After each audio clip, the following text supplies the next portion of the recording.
টাকা 2 টাকা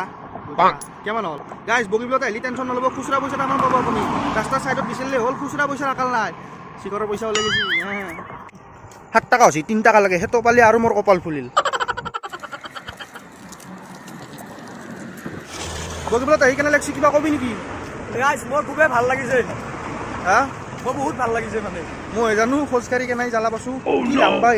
পাগলা হৈ গৈছে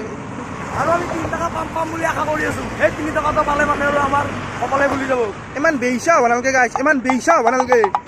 মানুহ ৰাস্তাত পেলাই দিয়া পইচা কোনেৰে আহি মই বেইছা নহয় গাইজ ই বেইছা হেই নাপায় মানুহ দেখি বেয়া কথা মোৰ দৰে ভাল চলি ক'ত আছে হয় নে নহয় গাইজ মেন বেইছা হেই নৰা একৰ আগত নৰা গাইজ নৰা গাইজ এইটো গাইজ আৰু 2 টকা পাই গলো গাইজ 2 টকা গাইজ কপলীয়া চলিয়ে 1 টকা লাগে 14 টাকা কামে হ'ল দুদিন পিছত মই কৰৰপতি বুলি ক'লে মই কৰৰপতি